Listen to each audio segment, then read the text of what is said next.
Bom dia a todos. Bom dia. Prazer sempre grande estar aqui com vocês. Amém. Sempre que eu venho aqui, eu observo vocês. Às vezes eu olho assim e falo, pode ser minha memória também, viu? Mas louvado seja Deus, porque a igreja está caminhando, a igreja está crescendo, a igreja está sempre em movimento. Louvado seja o Senhor.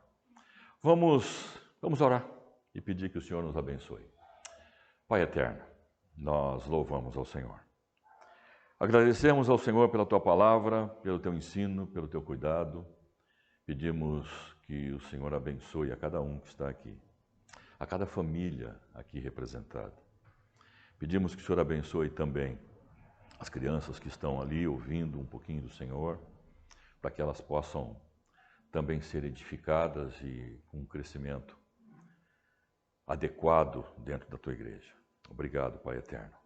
Clamamos pela ação do Teu Santo Espírito, que Ele tenha plena liberdade no nosso meio, para trabalhar nas nossas mentes, nossos corações, para que sempre saiamos daqui diferentes da forma como entramos, edificados. Obrigado porque o Senhor tem feito isso nas nossas vidas. Em nome de Jesus. Amém. Amém. Irmãos, eu quero tratar um pouquinho com vocês da história de Israel, lá atrás.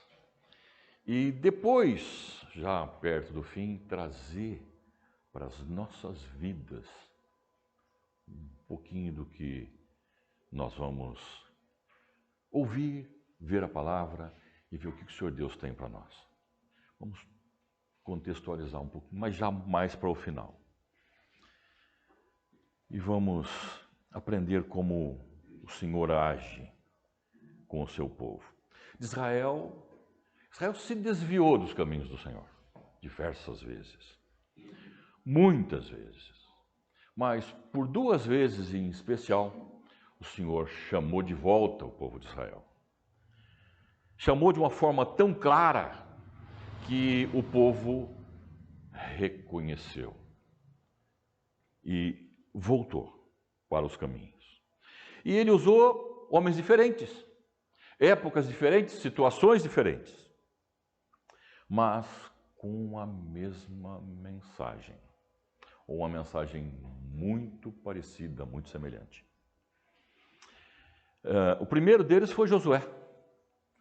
Depois da conquista da terra de Canaã, já no final da vida, o Josué foi usado pelo Senhor para chamar aquele povo de volta. E em seguida, alguns anos depois, muitos anos depois, eu diria, foi o profeta Elias. Nós vamos ver esses dois textos, esses 2 trechos, que depois que quase todo Israel estava desviado por causa do rei Acabe e de Jezabel, sua esposa, o Senhor foi buscá-los. Voltando um pouquinho na história, o Senhor os livrou do Egito, mostrando maravilhas, milagres, seu poder. O Senhor deu-lhes a sua presença diariamente. De dia, eles viam a nuvem que estava sempre ali, de noite, o fogo, a coluna de fogo. O Senhor os alimentou com maná, o Senhor deu água da rocha, todas as coisas que eles necessitavam, mas o povo continuava a murmurar. Parece que eles tinham se acostumado em ver aquela nuvem de dia e ver aquele fogo à noite. A presença do Senhor era tão constante que parece que eles já não sentiam mais que o Senhor estava ali, aquilo fazia parte do dia a dia deles. E isso fez com que eles não o notassem mais, não o reconhecessem. Mas o Senhor continuou dando provas de que ele estava ali. Na sua fidelidade. Aquele povo era dele. E ele sempre foi fiel a todos eles. Colocou-os na terra prometida. Josué, um pouquinho antes da sua morte, durante a despedida do seu povo, chamou-lhes a atenção e renovou a aliança do povo com o Senhor. Ademir, por favor, projeta para mim Josué 24. Esse texto é nos versículos de 14 a 16. Esse texto é extremamente conhecido, muita gente tem até dentro de casa, né? Josué.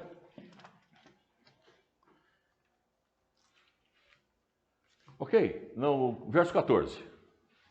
14, 15, 16. Já no final da vida, ele reúne todo o grupo ali. Pessoal, tá na hora.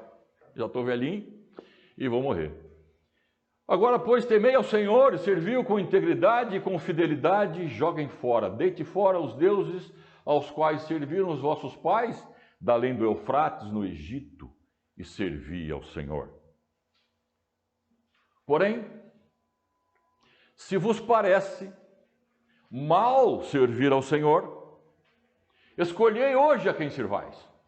Se aos deuses a quem serviram vossos pais, que estavam da além do Eufrates, ou aos deuses dos amorreus, em cuja terra habitais.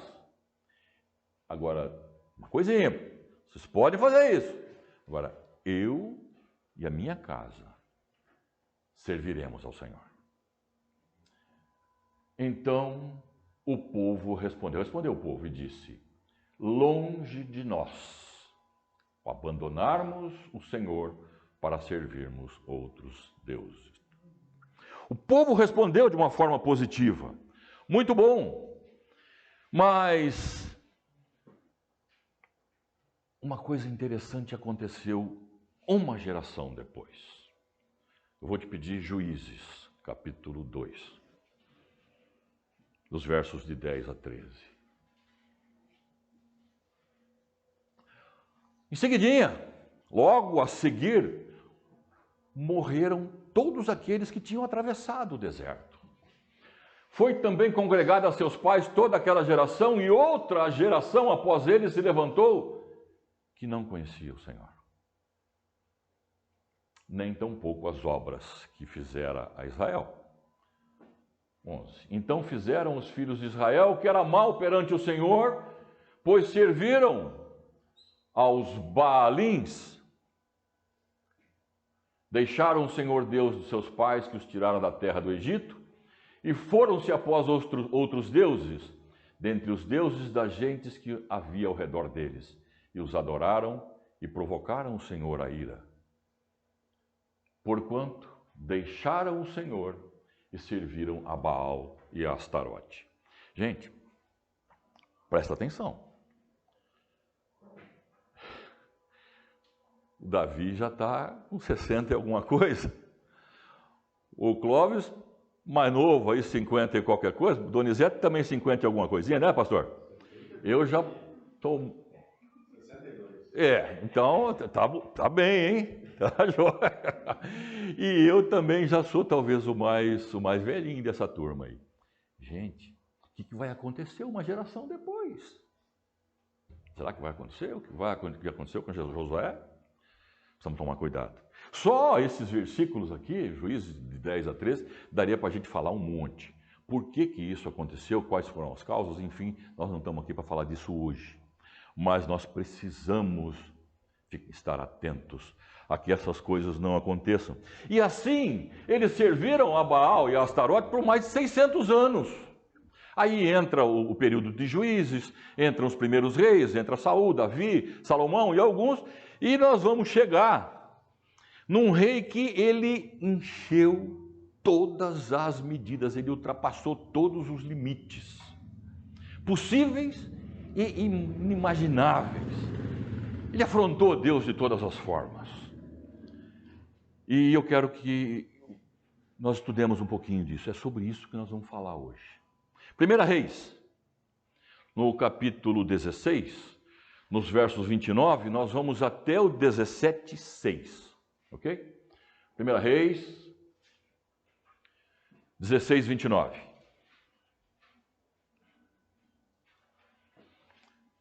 Diz assim a palavra de Deus: Acabe, o filho de Onri, começou a reinar em Israel no ano 30º do 8º ano de Asa, rei de Judá, e reinou Acabe, filho de Onri, sobre Israel em Samaria. Ele era do reino do norte, já tinha tido a divisão. Ele reinou 22 anos. Fez Acabe, o filho de Onri, o que era mal perante o Senhor. Mas ele só não fez o que era mal perante o Senhor, não. Foi mais do que todos os que foram antes dele. Como se fora coisa de só menos andar ele nos pecados de Jeroboão, filho de Nebate, ele tomou por mulher a Jezabel. Vocês já ouviram falar bastante o nome dessa mulher? Jezabel, filha de Etbaal, que era rei dos Sidônios. Sidônios é a região um pouquinho ao norte de Israel, é a Fenícia, hoje mais ou menos onde fica a Síria. E foi e serviu a Baal e o adorou. Levantou um altar a Baal na casa de Baal que ele edificou na cidade de Samaria. Também Acabe fez um poste ídolo, de maneira que cometeu mais abominações para irritar ao Senhor, Deus de Israel, do que todos os reis de Israel que foram antes dele. Em seus dias, Iel, o Betelita, ele é da cidade de Betel, edificou a Jericó. Quando lhe lançou os fundamentos, morreu de Abirão, seu primogênito. Quando lhe pôs as portas, morreu Segube, seu último, segundo a palavra do Senhor, que falara por intermédio de Josué, o filho de Num. Josué fez um pronunciamento, e nesse pronunciamento havia uma profecia. Quando eles derrubaram, quando eles assumiram a cidade de Jericó, quem reconstruísse, morria o primogênito e morria o mais novo. E aconteceu isso com Iel. Por favor, vamos dar sequência. Isso é só um hiato que apareceu aí no meio da narrativa. Então, vamos entrar no capítulo 17, Elias. Quem é Elias? Elias era um profeta já mais velhinho, já bem usado. Dos moradores de Gileade, ele era da cidade de Tesbe, da região de Gileade, ele disse ao rei. Então o profeta chegou lá, um detalhe que a gente observa na vida de Elias, ele era um cara extremamente duro. Hoje a gente chamaria de grosso. Não era polido, ele não falava muito devagarinho, não. Ele chegava e colocava o dedo na ferida. Então ele chega no rei e diz ao rei: tão certo como vive o Senhor Deus de Israel, perante cuja face eu estou, nem orvalho nem chuva haverá nesses anos, segundo a minha palavra. Vamos continuar.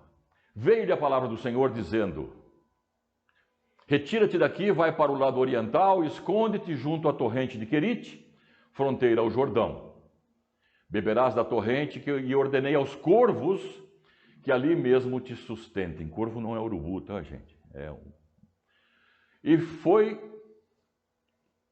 E fez segundo a palavra do Senhor. Retirou-se e habitou junto à torrente de Querite, fronteira ao Jordão. Mais um, por favor.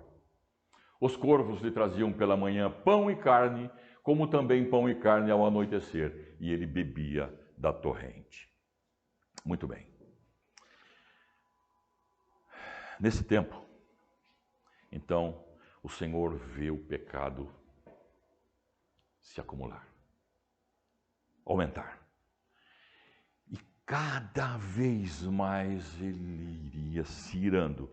E ele enviou ao rei Acabe, o profeta, para que o repreendesse.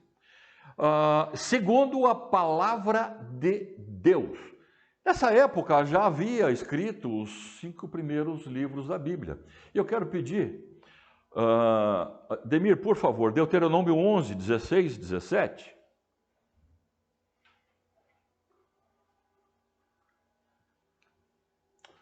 Guardai-vos, presta atenção, cuidado, não façam isso, guardai-vos que não suceda que o vosso coração se engane e vos desvieis e sirvais a outros deuses e vos prostreis perante ele.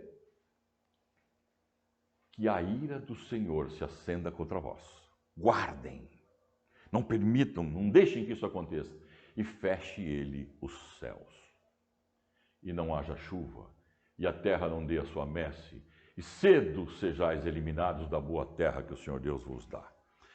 A palavra de Deus já dizia, gente, se vocês se ajoelharem perante outros deuses, vocês vão ter problema. Deuteronômio 28, 23, mais ou menos assim, um pouco mais pesado até o texto, quando ele está falando a respeito das maldições em Israel.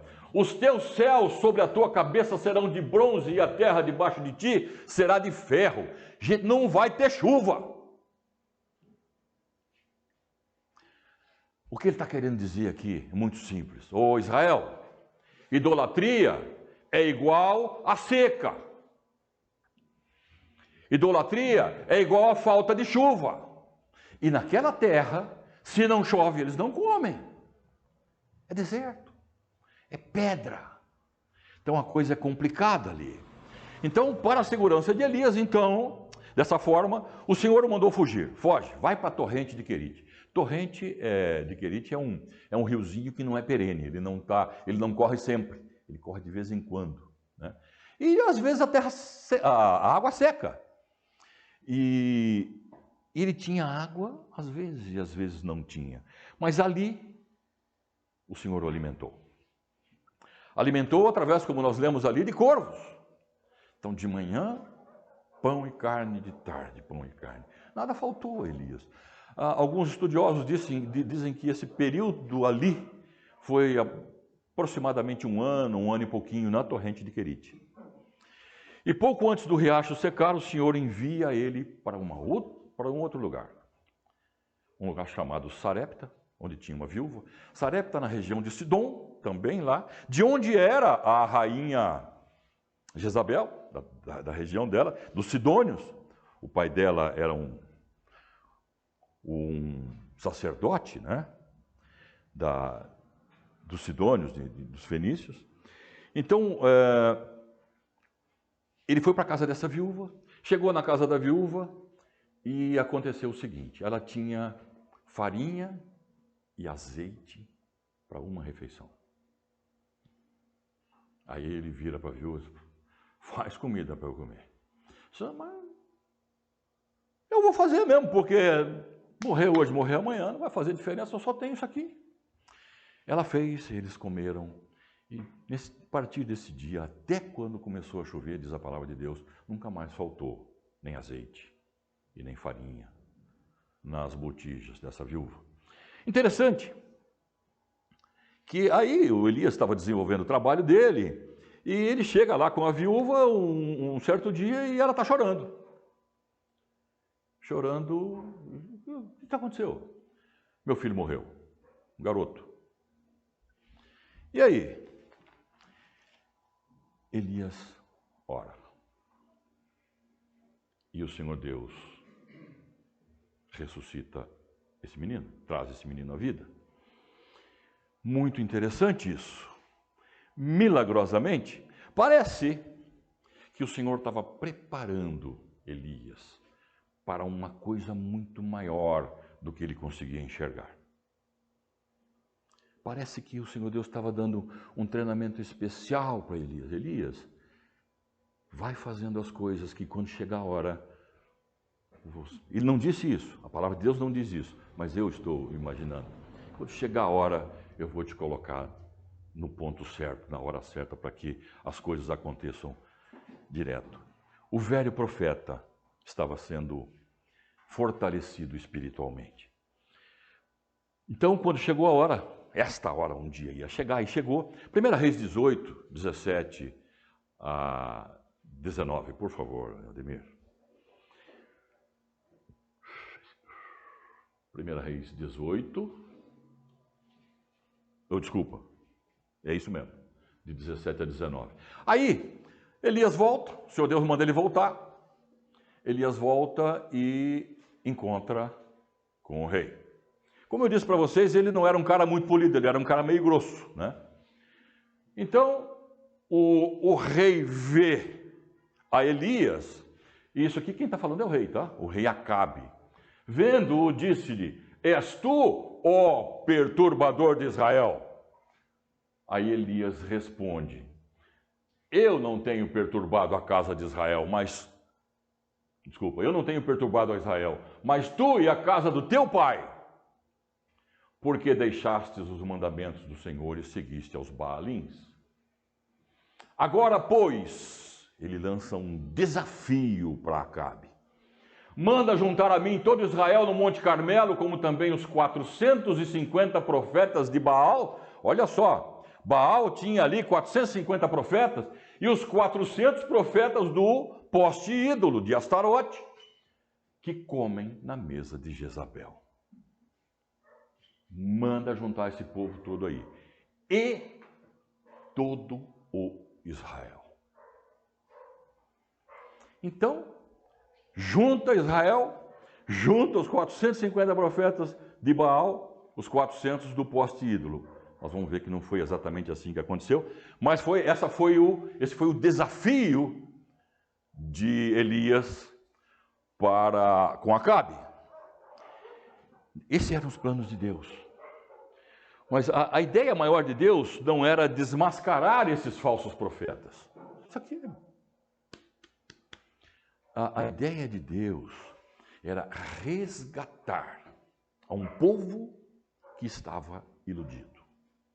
Resgatar a um povo que estava sendo conduzido pelos seus líderes à morte. E aí, então, Acabe tem todo Israel, eu tenho 850 profetas e só tem Elias lá. Fácil. Já ganhamos essa de lavada, né? Então ele achou que podia controlar o profeta Elias. Então vamos lá, todo mundo no Monte Carmelo. Os 450 profetas de Baal foram, só que os 400 profetas do poste ídolo não compareceram.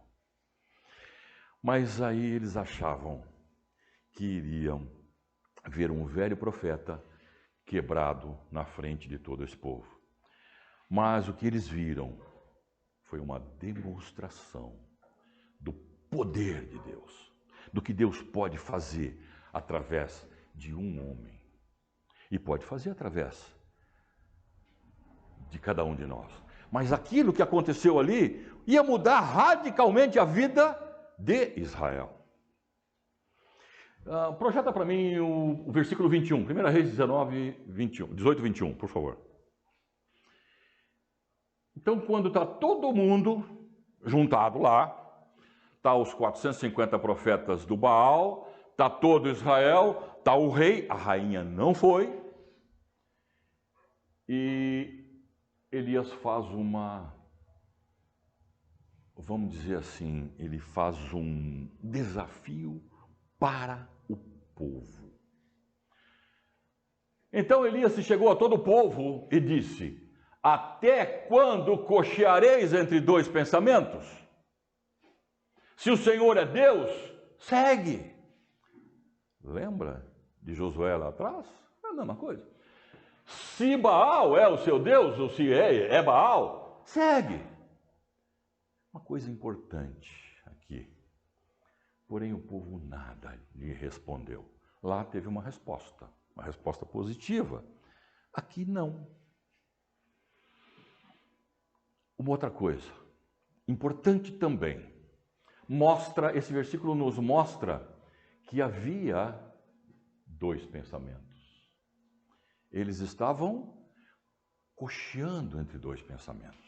É como se hoje em dia a gente tivesse um pé firme na igreja, um pé bambo no mundo, um pé bambo na igreja e um pé firme no mundo.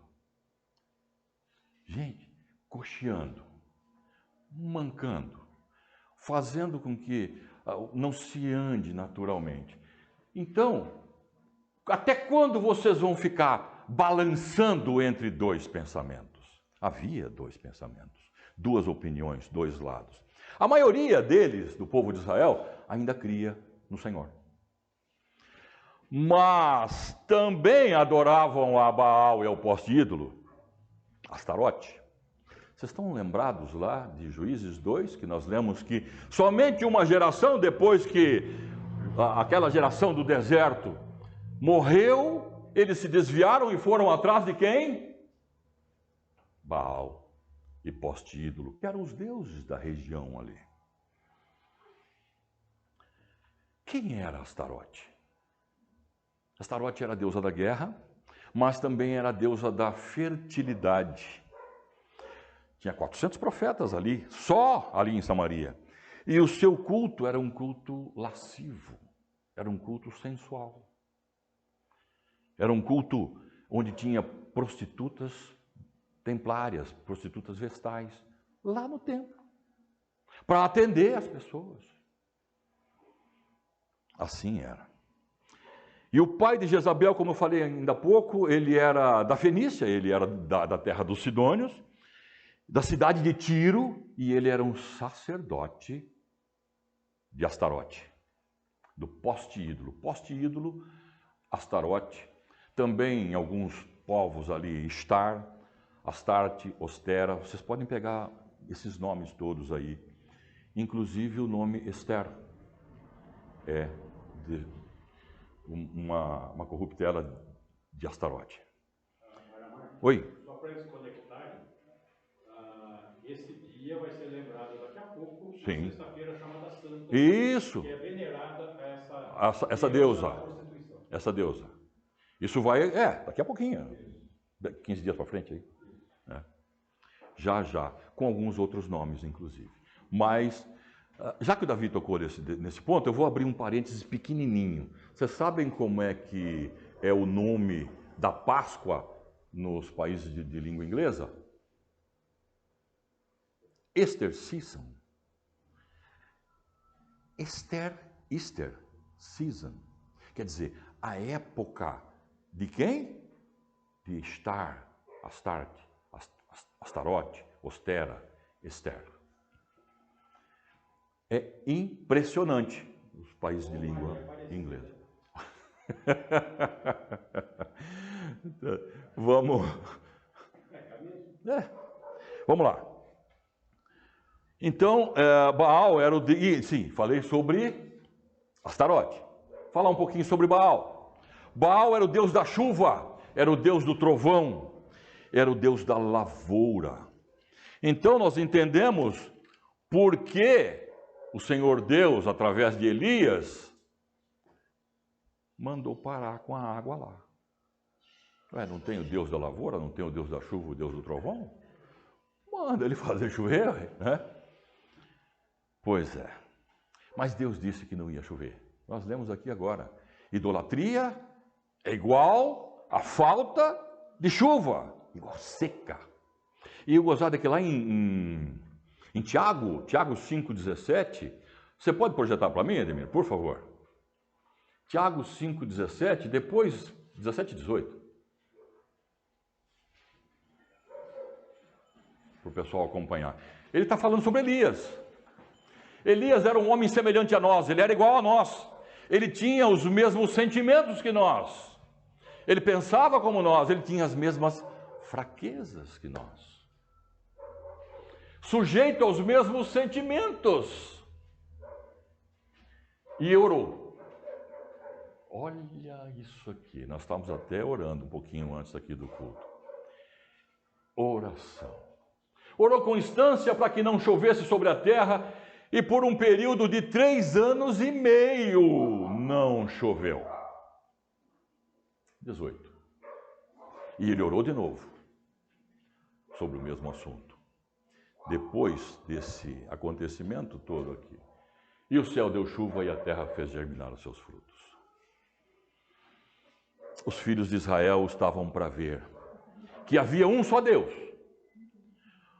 sobre todos um só poder. Bom, agora com esse pano de fundo, com essa história toda que eu contei para vocês aqui, nós vamos dar ênfase a uma pergunta que Elias fez ao povo de Israel. Até quando vocês vão cochear entre dois pensamentos? Até quando? O mais interessante nisso tudo aí é que o povo não respondeu. Imagina só, milhares de pessoas, em cima de um monte tem um profeta do Senhor, tem 450 profetas do Baal, o rei ali do lado, um silêncio sepulcral. Ninguém ouvia nada. Se caísse uma moedinha no chão, ia ser um estrondo. Silêncio. Agora eu quero conversar com vocês justamente sobre isso. Por que o povo não respondeu? Por que o silêncio? Primeiro, porque eles não queriam tomar uma decisão. Olha só. Por que tomar uma decisão? Né? Por que escolher? Por que eu não posso? Olha só o que eu vou falar aqui. Por que eu não posso adorar a Deus e a Baal ao mesmo tempo? Por que eu não posso incluir Astarote no meu culto? Por que eu preciso ser monoteísta? Não seria bom ter as vantagens de adorar todos os deuses? Oh, meu Deus. Mas hoje se chamaria de, não seria uma imbecilidade, uma estreiteza mental você adorar só um Deus? Por que eu não posso ter as vantagens disso tudo? Mas nessa época já existia os 5 primeiros livros da Bíblia, e lá em Êxodo 20, capítulo 3, não precisa colocar, não, tem o primeiro mandamento. E o que é que diz o primeiro mandamento? Não terás outros deuses diante de mim. É meu povo? Querem continuar sendo meu povo? Então o Deus de vocês, o Senhor dizendo, sou eu. Projeta para mim Isaías 42:8, por favor. Deus é exclusivo. E Ele quer exclusividade. O Senhor odeia a idolatria. Eu sou o Senhor, este é o meu nome, a minha glória, pois eu não darei a outrem nem a minha honra a imagens de escultura. 49, pode colocar, desculpa, o 9. Eis que as primeiras predições já se cumpriram, e as novas coisas que vos anuncio, eu vos anuncio antes que sucedam, e vos las farei ouvir. O Senhor Deus, Ele é tão poderoso, Ele é tão grande, Ele é tão maravilhoso, que todas as coisas, todas as profecias já se cumpriram, e coisas novas que vão se cumprir, eu estou anunciando agora. E o impressionante é que as profecias se cumpriram ipsilíteres, quer dizer, palavra por palavra. Não darei a minha glória a imagens de escultura e nem a ninguém. Muito bem, eles não queriam tomar essa decisão, mas eles sabiam que o Senhor Deus queria ser, ou Ele se propôs a ser o único Deus de Israel. Segundo detalhe que eu vejo aqui, eles tinham um prazer no estilo de vida que eles tinham. Aquele estilo de vida mundano, aquele estilo de vida sem compromisso com Deus. Eles tinham prazer. Os códigos morais que Moisés havia compilado, que o Senhor mandou ele falar, eram muito restritos. Mas não posso fazer isso, eu não posso fazer aquilo, eu não posso ir nem no templo de Astarote. Não, não pode. Esses códigos, vamos usar uma linguagem de hoje, está fora de moda, gente. Os códigos de Deus na época não está fora de moda. Eles não se harmonizam com o nosso estilo de vida. Não dá para você adorar a Deus e manter o tipo de vida que a gente quer, mas nós queremos manter o nosso tipo de vida, né? Era mais ou menos isso que o povo pensava. Nós queremos continuar adorando Astarote, nós queremos ir lá no templo, aquele templo lascivo, onde é um templo onde existem as prostitutas cultuais. Queremos continuar indo. E o povão, perdão. Agora, os padrões divinos, os padrões do Senhor, eles proíbem a promiscuidade. Agora, é sempre mais fácil, muito mais simples, você seguir os desejos da carne do que os desejos ou do que as leis do Senhor. Não é? A carne é forte. E muito forte. É mais fácil seguir os conselhos da carne. Agora, um terceiro ponto. Eles tiveram medo de se expressar. Medo de levantar a mão, medo de dizer, não, eu sou adorador do Senhor, do Jeová. Por quê? Porque especialmente aqueles que eram inclinados a adorar a Jeová, eles tinham esse medo porque o rei estava ali. Eles olhavam para cima e tinha um profeta de Deus e 450 do outro. A rainha também era adoradora de Astarote e eles sabiam.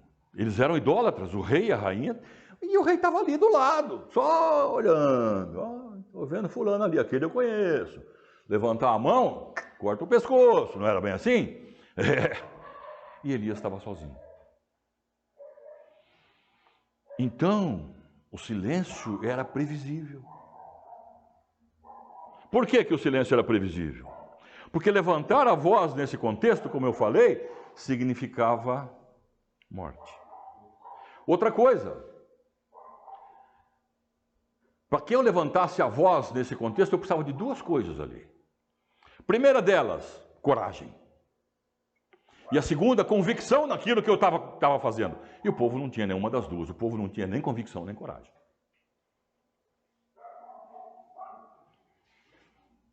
Israel cocheou entre dois pensamentos.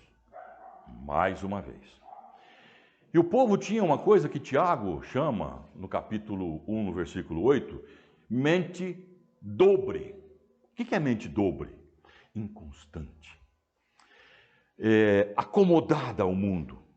Eles tinham perdido, aquele povo que estava ali, eles tinham perdido o senso de gravidade, ou da gravidade, que é o pecado da idolatria. A inconstância na adoração ao Senhor e a adoração às coisas do mundo é grave, gravíssimo. E nós precisamos ficar atentos a isso. Muito bem, eu quero dar um salto agora na história, parar um pouquinho lá com Reis e pular 2.900 anos, o tempo que nós estamos vivendo agora, e conversar um pouquinho com vocês. Quero incomodar um pouquinho cada um de nós, inclusive a mim. Muito bem. Nós falamos muito sobre a história de Israel. E agora um pouquinho na nossa época, o que é que essas passagens, o que essa história que nós vimos aqui nos ensina? Como é que isso pode impactar? Como é que isso pode modificar a minha vida? O que é que Deus, o Senhor Deus, está nos ensinando? Nós precisamos ter em mente algumas coisas. Nós plantamos um pé firme no mundo e um pé não tão firme na igreja. Me lembrei de uma coisa aqui, agora eu vou comentar com vocês. Quando um missionário, acho que muitos já ouviram essa história, quando um missionário estava falando com um índio sobre esse assunto, sobre esse texto, o índio falou, já entendi. Então o missionário, entendeu? Então me explica. Não, é igual você estar remando duas canoas, com um pé numa e com um pé na outra. Aí o missionário falou, tá, tudo bem, mas e daí, o que acontece? Cai na água. Não tem como você se manter com dois senhores. O Senhor Jesus falou isso, lá em Mateus 6:24. Ou você adora um e vai acabar aborrecendo o outro. Não é? Então essa história das duas canoas é muito interessante. E eles não quiseram, e nós, muitos de nós, ainda não tomamos a decisão de seguir integralmente e somente ao Senhor. Ah, mas eu sou batizado, e daí? E o mundão está te chamando e você vai. Opa, é assim que tem que ser? O brilho do mundo é grande. O brilho do Senhor é infinitamente maior, mas ele se revela apenas àqueles que querem. Gente, busque ao Senhor e você encontra o Senhor. É mais ou menos isso. E só continuando aqui, Lucas 9,62, não precisa abrir não, eu vou parafrasear, tem até uma música do Paulão do Logos que fala assim: quem põe a mão no arado e olha para trás, é bom colocar. Por favor, Lucas 9,62. Vale a pena a gente ler esse texto. Quem põe a mão no arado e olha para trás não é digno do reino de Deus. Aqui nós vamos conversar um pouquinho a respeito disso. Lucas 9,62, mas Jesus replicou, ele estava conversando com alguns ali ao ar livre, e eles perguntaram, né, como é que é isso, como é que é aquilo, e o Senhor Jesus estava dizendo, olha aqui, quem põe a mão no arado e olha para trás não é apto para o reino de Deus. O que ele quer dizer com isso? Pôs a mão no arado, vai para frente. Alguns autores colocam o seguinte: se eu estou arando e olhar para trás, o que acontece com o arado? Eu tenho que fazer um sulco reto, o arado sai do lado. Essa é uma das colocações. E a segunda colocação que alguns autores colocam é o seguinte: eu estou aí já espiritualizando um pouquinho, olhar para trás, observar o estilo de vida que eu tinha antes de eu ser crente. Igual aqueles hebreus saindo do Egito, querendo comer cebola, pepino, peixes, e o Senhor só dava aquele maná que nos enchia de fastio. Isso é o que o pessoal falava, tá, gente? Pois é. Olhavam para trás. O que aconteceu com a mulher de Ló? Vocês lembram? Ela estava saindo junto com Ló, os anjos pegaram Ló pela mão, vai todo mundo embora. O que ela fez? Olhou para trás. Isso está escrito lá em Gênesis 19, 26, não precisa abrir não. E ela se transformou numa estátua de sal. Gente, olhar para trás é perigoso. Desvio. Oi? Não, se estiver dirigindo. Então nem fala. Mas tá bom. E nós não podemos agradar a dois senhores. E como o povo de Israel naquele dia, nós hoje aqui, nós também não queremos tomar uma decisão, nós somos apáticos. Crente apático. Estou falando nós. Não estou falando de vocês, não. Eu me incluo nisso, tá?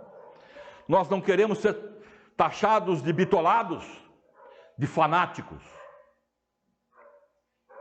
Muitos dizem que diversos caminhos levam ao céu. Por que eu vou ter que seguir a Jesus só? Porque a palavra de Deus manda.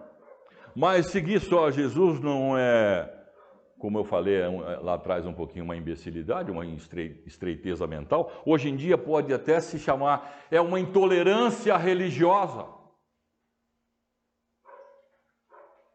Nós não podemos nem pregar mais lá fora. Daqui a pouquinho vai chegar a esse ponto. Se eu sair daquela porta ali e começar a falar, ao invés de falar aqui e falar lá, eu posso ser preso. Pois é. Mas a palavra de Deus diz o seguinte, lá em João 14,6. Eu sou o quê? O caminho. Mas não está escrito que é um caminho? Não? Eu sou o caminho, a verdade e a vida. Ah, então não é um caminho. Porque se fosse um caminho, haveria outros, né? Então eu sou o caminho, o único, o exclusivo. E a verdade, a única verdade. E a única vida. É o Senhor. Segundo lugar, nós temos prazer. Da mesma forma como eu falei lá dos hebreus. Prazer no nosso estilo de vida mundano. O pecado é atraente, gente. Mas a palavra de Deus diz, lá em Hebreus 11, 25, projeta para mim, por favor. Hebreus 11, 25. Diz que Moisés, ele estava falando a respeito de Moisés ali, ele preferiu ser maltratado junto com o povo de Deus a usufruir prazeres transitórios. Todo pecado traz prazeres transitórios, é curto. Você vai... Opa, continua falando normal, eu bati a mão forte aqui. Você vai de uma experiência a outra, vai ir para outra, e vai para outra, e não vai se satisfazer nunca, porque o pecado vai chamando, e você vai atrás do pecado. Sempre de uma experiência a outra. Por quê? Não há uma sensação de realização fora do caminho do Senhor, porque nós não estamos em paz com Deus.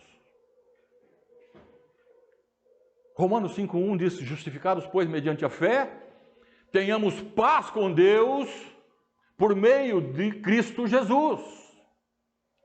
E lá em Filipenses 4:7, diz que a paz que excede a todo entendimento, nós não entendemos essa paz que o Senhor Deus coloca em nós, ela guardará os vossos corações e as vossas mentes em Cristo Jesus. A paz está em Jesus. A paz está em servirmos ao Senhor. A paz que nós temos está em estarmos em comunhão constante com a igreja de Deus. Então nós temos prazer no nosso estilo de vida. Mas também, como Israel, nós temos medo de tomar essa decisão. Medo. Medo de ser taxado por amigos, por parentes, de fanático. Eles se afastam de nós. Eu posso dar um testemunho pessoal aí, que a minha família se afastou de mim, né? Davi conhece bem a história. Então nós temos medo de sermos rejeitados em alguns lugares. Você pode se declarar cristão em todos os lugares, sim, mas você vai ter problemas. As pessoas vão te olhar diferente. Ih, aquele cara é crente. Abra o olho. É assim mesmo, por causa do testemunho de muitas pessoas, né? Então você pode ser expulso da sua família, você pode ser deserdado, você pode ser condenado à morte em alguns lugares. E em outros lugares, como lá naqueles estados islâmicos que existem lá, eles cortam o pescoço. Se você for cristão, ou se declarar cristão, ou não renegar a fé cristã. É bem assim. Então, o temor da rejeição é um impedimento extremamente forte. Qualquer decisão que eu possa tomar, primeira coisa, será que os caras vão me aceitar ou eu vou ser rejeitado naquele meio? Estou falando isso principalmente para jovens em faculdade, em escola. Isso é importante a gente ficar de olho aberto. Mas no que se refere a Cristo, nós precisamos e devemos tomar a decisão correta. Ele deve estar sempre em primeiro lugar em nossas vidas, e nesse sentido, os filhos de Israel lá no Monte Carmelo, eles estavam cocheando entre dois pensamentos. Seguir a Deus e somente a Deus significava rejeição por parte do rei, por parte de todos que estavam ali, da maioria daquele povo, graças ao Senhor que ele mantém um remanescente fiel. E lá tinha um remanescente fiel. E eles temiam de tomar essa decisão. Agora, e eu? Minha pessoa, eu tenho tomado a decisão correta de seguir a Jesus? E você? Eu não quero que vocês me respondam, não. Eu quero que vocês... Eu vou usar uma palavra, uma frase que não é muito correta, mas eu quero que vocês se respondam. Respondam a si mesmos. Eu tenho colocado a Cristo em primeiro lugar? Eu estou cocheando entre dois pensamentos? Eu tenho um pé na igreja e um pé no mundo? Essas perguntas devem ser respondidas com honestidade, gente. Para que nós possamos realmente parar de mancar com o Senhor. Nós precisamos deixar o sincretismo que nos acompanha. A maioria do brasileiro, de uma forma geral, ele é sincretista. Ele acredita em alguém, mas também deixa o outro atuar em sua vida. Por exemplo, eu conheço crente que leva filho para a benzedeira. Já ouviram isso? Não? Isso se chama sincretismo. Aceita tudo. Está tudo certo. Onde está Jesus? Onde está o compromisso com Jesus? A fé em Jesus?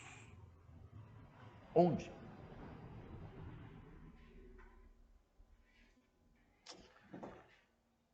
Nós precisamos deixar esse sincretismo, essa acomodação para com o mundo e nos dedicarmos para com aquele que pagou um preço muito alto pela minha vida e foi preço de sangue.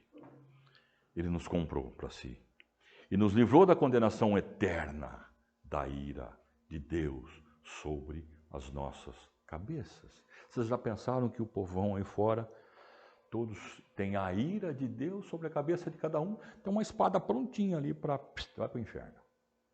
O outro vai para o inferno. Vai ser assim.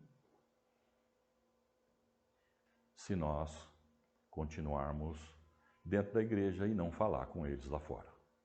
Não mostrar que nós somos crentes. Gente, nós somos crentes sim. E nós precisamos falar para você o que esse Deus tem feito na minha vida. O meu Senhor, Jesus. Ele pagou. Agora, eu estou encerrando aqui. E quero dizer para vocês o seguinte. Vocês querem saber como é que essa história termina, lá de 1 Reis? É só ler o final, 1 Reis 18, um pedacinho de 1 Reis 19, e vocês vão ver o que aconteceu, as maravilhas que o Senhor fez através de um homem e através de qualquer um de nós aqui. Esse homem resgatou Israel. E Israel nunca mais caiu por causa de idolatria. Caiu por outros pecados, muitos pecados, mas não por idolatria. Não existe mais relatos da nação de Israel como um todo se deixar levar por idolatria. Existe sim, um monte de pecados, não esse. Ok? Então eu queria deixar isso com vocês para que nós pudéssemos pensar a respeito disso. E se alguém quiser conversar conosco, comigo, Davi, Clóvis, pastor Donizete, o Ricardo não está aqui, nós estamos aqui à disposição de vocês. Eu estou com algum problema, estou com alguma dúvida e eu quero conversar com vocês. Estamos à disposição, é só vir. E precisamos sempre louvar e agradecer a Deus pela vida de cada um de vocês aqui. Não é fácil, domingo após domingo, estar aqui. Muitas vezes a gente precisa renegar algumas coisas. Mas, lembrem-se, Deus pode e quer usar cada um de nós, da mesma forma como Ele usou Elias, para trazer pessoas que se dizem cristãos para uma adoração genuína ao nosso Deus. Amém? Amém. Davi? Muito bem, irmãos. Só lembrando os irmãos que o sacerdote de Astarote